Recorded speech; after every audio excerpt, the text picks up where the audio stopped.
You are sitting in the waiting room of the unemployment office on a Thursday afternoon, which is itself a specific kind of experience. The plastic chair and the numbered ticket and the fluorescent light that does not vary, and the television mounted high on the wall playing a local news segment about traffic delays that nobody in the room has the capacity to care about. You have been here for 50 minutes. You are number 81, and the display above the service window says 74. And this arithmetic is one of the simpler calculations of the week, which has otherwise been full of harder ones. You lost the office job data processing, a company you worked for 3 years, not because of performance and not because of behavior, but because the company discovered it could automate the function you performed for less than it costs to employ you, which is not personal and is also exactly personal in the way that all impersonal losses are personal when they are happening to you specifically. The severance was 2 weeks. Your rent is $1,100 a month. Your savings, after 3 years of modest accumulation against the friction of a modest salary, amount to $2,342, which is 2 months of runway if you count only rent and nothing else, which is not how expenses work. You have applied for 12 positions in the 18 days since the office closed its doors to you. You have 2 interviews scheduled and no offers, and a growing familiarity with the tone of application confirmation emails, which are always encouraging and which never become anything. The unemployment benefit, when it arrives, will cover approximately half your rent, which means it covers nothing fully and everything partially, which is the mathematical structure of being almost but not quite in crisis, a position that generates the maximum anxiety with the minimum dramatic clarity. Number 75 appears on the display. You adjust the plastic chair. You look at your phone and there is an email from a cleaning services company that you applied to 2 weeks ago with the specific desperation of someone covering their bases, a company called Allied Facility Services that provides janitorial staff to commercial buildings, and the email says they have reviewed your application and would like to schedule a brief phone interview at your earliest convenience. You read this email twice. You look at the television, which is now showing weather. You type back that you're available immediately. The phone interview takes 11 minutes. The man on the other end asks whether you have any prior cleaning experience, and you say not professionally, and he says that's fine. They train. He asks if you have reliable transportation. You say yes. He asks if you're available for evening shifts, 6 p.m. to 2 a.m., Monday through Friday, and you say yes because you are available for anything that produces a paycheck by the end of the month, and he can hear this in your voice or read it in your 2-week response time to the original posting, which suggests it is not a deeply competitive application situation. He says the pay is $14.20 an hour, 40 hours a week, which is roughly $2,200 a month before taxes. He says you'd be assigned to an office complex in the financial district, 15 floors, 2-person team. He says, can you start next Monday? You say yes. Number 80, one appears on the display above the service windows. You stand up and you go to the window and you tell the woman that you think you found something and you're not sure if you need to complete the claim. And she says, that's fine. Keep the claim open for now, just in case. It doesn't cost anything to have it open. You say, thank you. You go outside into the afternoon and you sit in your car for a moment and you think about what you've agreed to. And then you think about $1,100 in rent. And then you stop thinking about what you've agreed to and you drive home. Monday arrives with the particular quality of Mondays that begin new things you have mixed feelings about. A quality that is neither dread nor anticipation, but the uneasy position between them. You are given a uniform at the Allied Facility Services Depot, gray pants, gray shirt, both slightly too large, and a cart that you will sign out each evening. Mop, bucket, vacuum with a long cord that coils with a will of its own. Supply caddy with your chemicals arranged in a hierarchy, you will learn. The site supervisor, a compact man named Dennis, who has the air of someone who was once where you are and has climbed as far as this position represents, walks you through the building. The building is a 15-floor office complex that houses 6 different companies across the floors, financial firms and legal offices, and 1 floor of a technology consultancy. Dennis explains the schedule. Floors 1 through 5 are your section. Your teammate Renata handles 6 through 10, and they share 11 through 15 on alternating nights. He explains the standards. All wastebaskets emptied every night, all bathrooms cleaned and restocked every night, all hard floors mopped, all carpeted areas vacuumed every other night, All glass surfaces on doors and partitions spot wiped on request or visible need. He gives you the checklist on a clipboard that you will sign off each floor and leave at the security desk by 1 a.m. He says the client has specific standards about bathroom presentation. He says the word specific with an emphasis that means rigorous, and that complaints from the client are taken seriously by Allied, and that serious is a word that has employment consequences in context. You say you understand. He leaves you with your cart on the first floor at 6:15 p.m., and the building is still half full of people finishing their workdays, which is the first thing you hadn't anticipated. The first thing nobody tells you about janitorial work in an occupied office building is that you are performing the work while simultaneously navigating the presence of people who are not aware of you in any sustained way and who treat the space you are cleaning as continuously theirs because to them it is.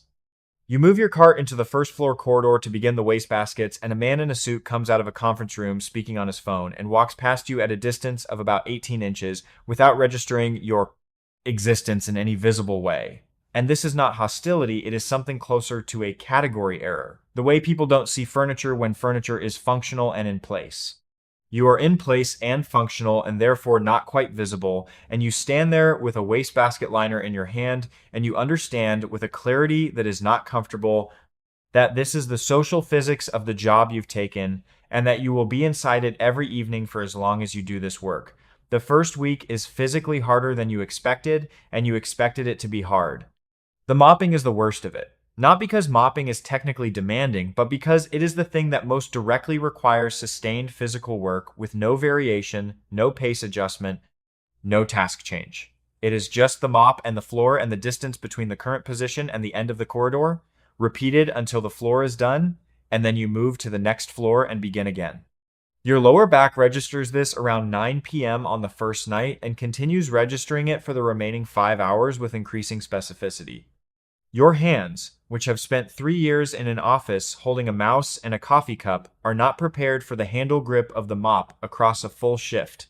You wear through your first set of blisters by Wednesday. By Friday, you have the beginning of calluses in the right places, which is your body's practical response to your circumstances, which is a description that applies to more than the calluses. Renata, your teammate, is a woman in her mid-50s who has been with Allied for 7 years and who operates on the floor with the efficiency of someone who has fully internalized every motion the job requires and eliminated every unnecessary one. She is not unfriendly.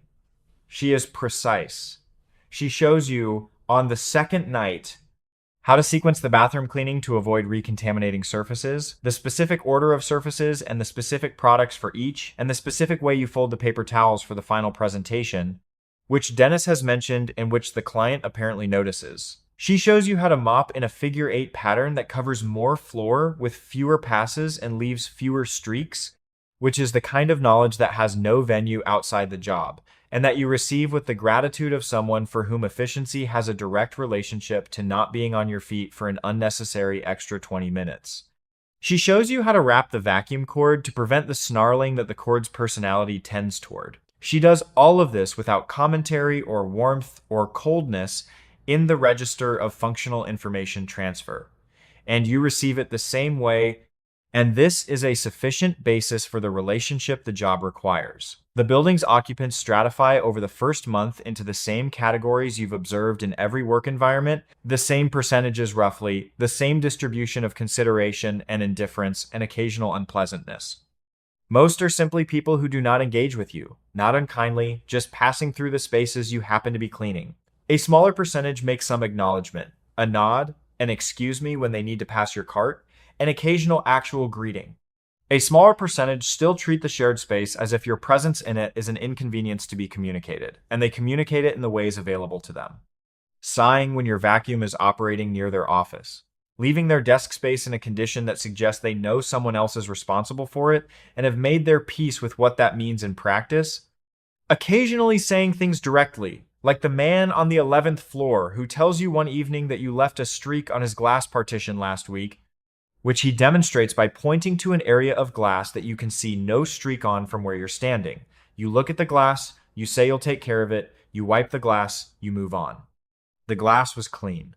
Renata, when you mention this later, says, Some of them just need to have said something, and you should let them say it and keep moving. And this turns out to be the most useful piece of operational advice the job produces. Dennis does a walkthrough every Thursday, which you learn means every Thursday you do the work slightly differently, not worse, not better, but with the additional layer of awareness that someone is looking at it from the client's position rather than yours. Dennis has standards that are genuinely high and also sometimes expressed in ways that create confusion between the standard itself and his own particular preferences. And learning to distinguish between these two categories is important because one of them is non-negotiable and one of them varies by his mood and requires a different kind of response. The non-negotiable standards you meet consistently by the fourth week. The mood-dependent preferences you navigate by reading his Thursday tone early in the walkthrough and adjusting the degree of your deference accordingly. This is a social skill that most service work requires and that you are employing in your office job in a different register. And that translates here with only minor adaptation.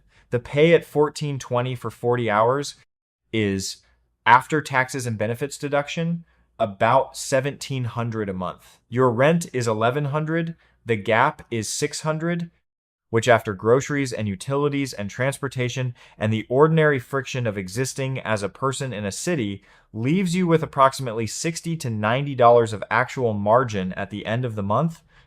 This is the financial life of this job, and you understand it completely from the first paycheck, and you make no pretense to yourself that it is more than it is. You are solvent, you are not comfortable. These are the same thing for the purposes of continuing.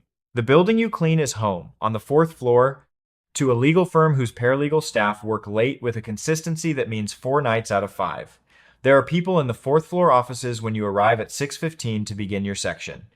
You develop a routine with the 4th floor that involves starting at the far end and working toward the door, which gives the staff the maximum time to finish and leave before you need to be in their spaces. This consideration is not required of you, and it is not acknowledged by anyone, but it makes the work smoother, fewer moments of navigating around someone trying to concentrate, fewer times you need to leave a room half done and come back, and smooth work is its own kind of efficiency. One of the paralegals, a young woman named Sophia, who is almost always the last to leave, says good evening to you. Every night she's there with the naturalness of someone for whom this is simply what you do when you share a space with another person. You say good evening back. This exchange, which takes 4 seconds, is the most consistent human acknowledgement the job produces, and you are aware that you have come to look forward to it in a way that would be embarrassing to examine too closely, so you don't. There is a moral compromise you make in the 2nd month that you complete with enough deliberation to know exactly what it is.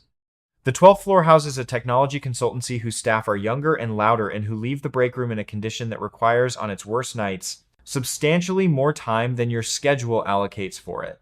The schedule assumes 20 minutes per floor for the common areas.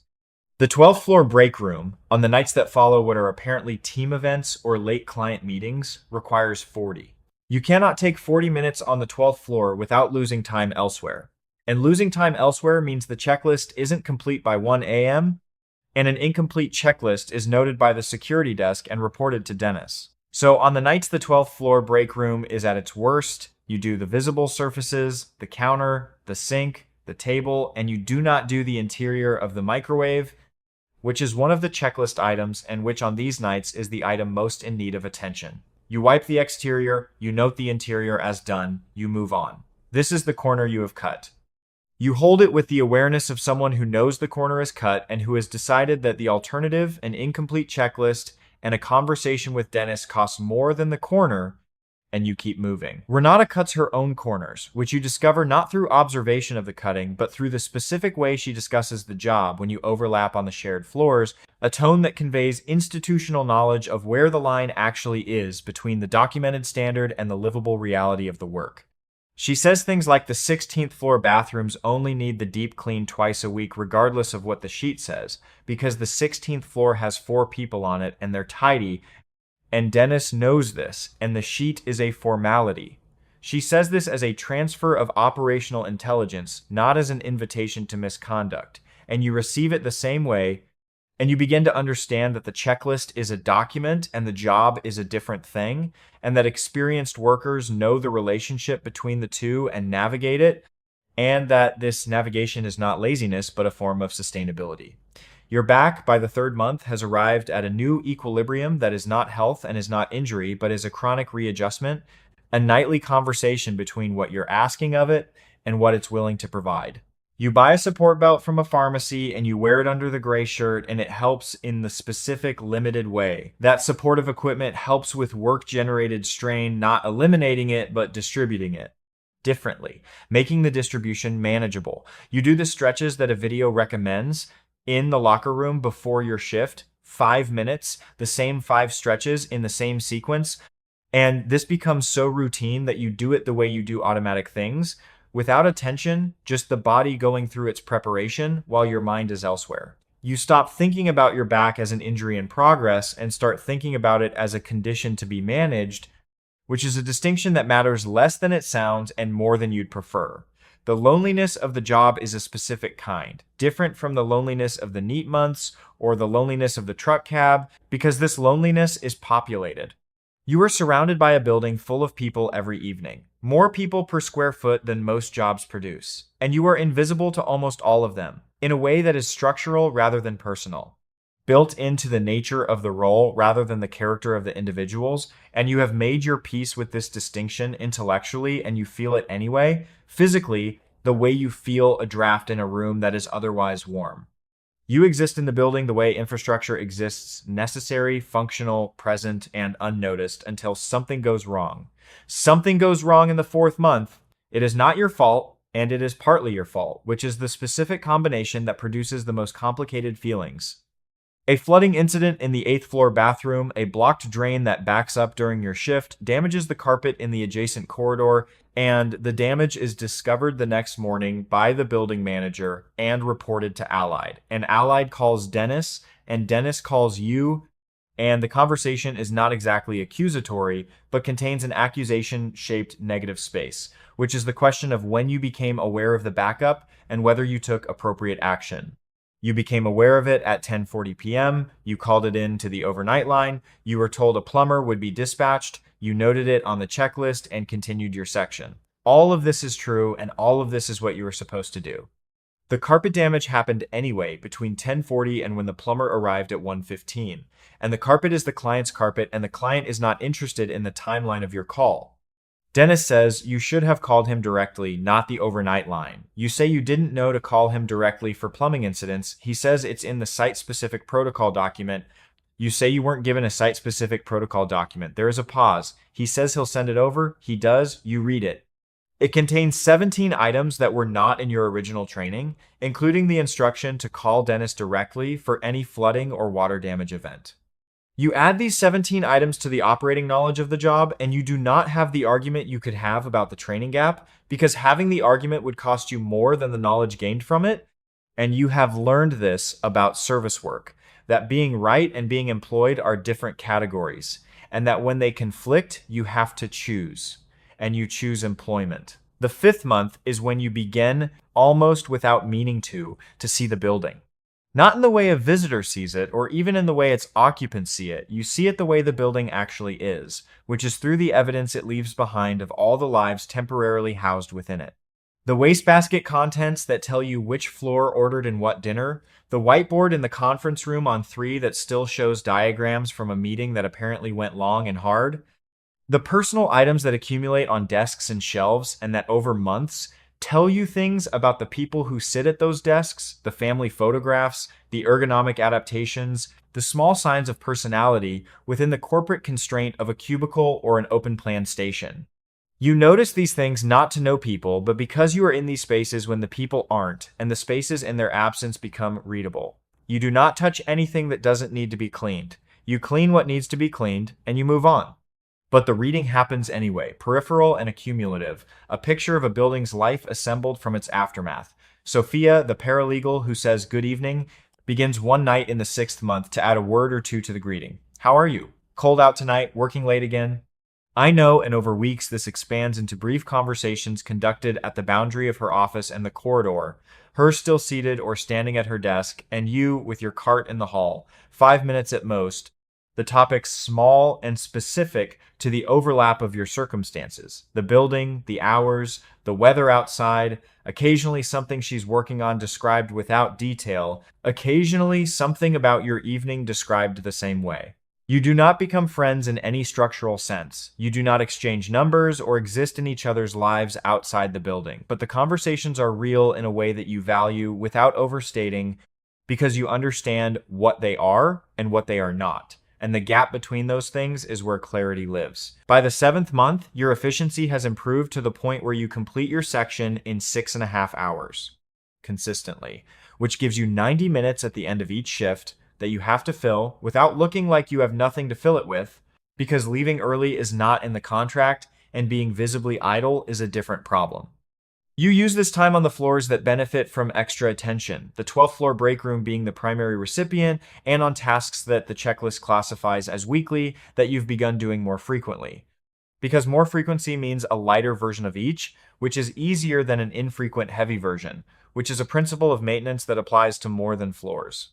You have become, in 7 months, someone who thinks about the care of spaces in terms of systems and sustainability, which is not a transformation you planned, and which occupies a strange position in your self-image, somewhere between competence and something harder to characterize. Dennis, in the 8th month, asks if you'd be willing to train a new hire on your section.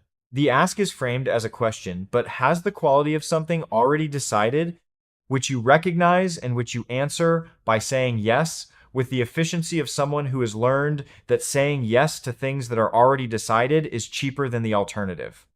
The new hire is a man in his 30s named Cal, who has the look of someone arriving from a previous situation that didn't work out and who is performing on his first night the same baseline competence that you performed on your first night: careful, attentive, slightly too slow, visibly aware of being observed. You show him the sequence. You show him the mop pattern.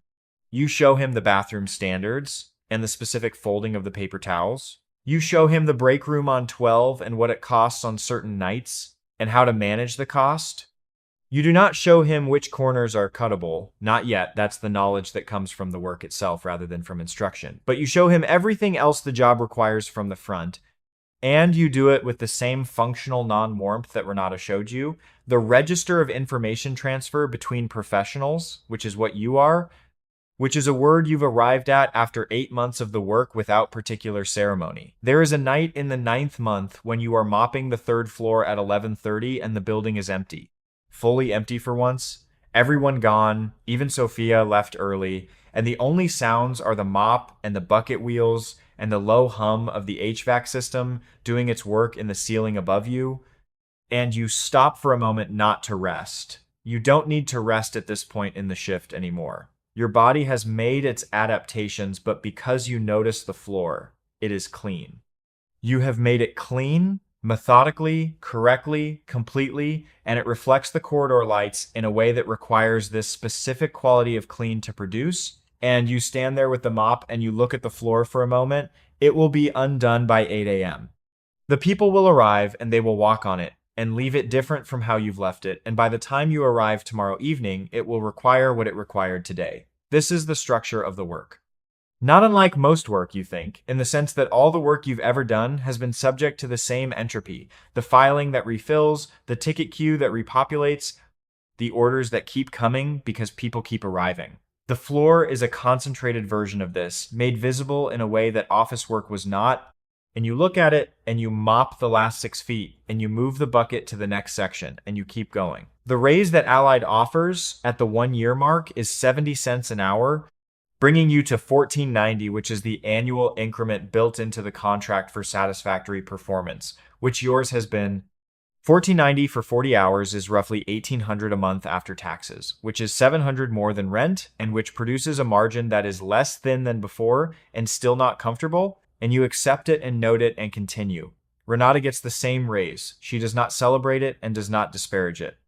She files the paperwork and goes back to her floors.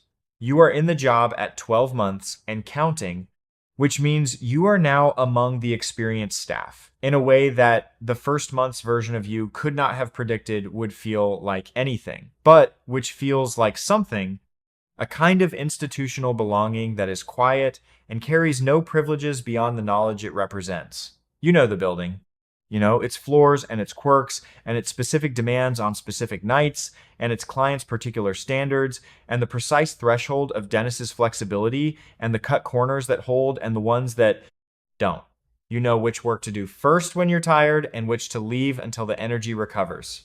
You know that the job will be the same tomorrow as it was today, which is in some lights a trap and in others a form of stability, and you navigate between these two readings of the same fact depending on the night.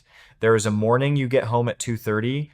You are technically a morning person now. By the schedule's math, when you open the window in your apartment and the city is quiet in the way of early morning quiet, that specific hush before the daily infrastructure of noise reasserts itself, and you make coffee and you sit at the table and you think about where you were a year ago in the plastic chair with the numbered ticket and the television and the traffic segment, and you think about the gap between that and this, which is not a vast gap and is not the gap you'd have designed given the choice, and is nevertheless a gap that has been crossed and that is real and that you crossed by showing up every evening with your cart and your gray uniform and doing the work the building required until the building became, in some functional and unceremonious sense, yours to take care of.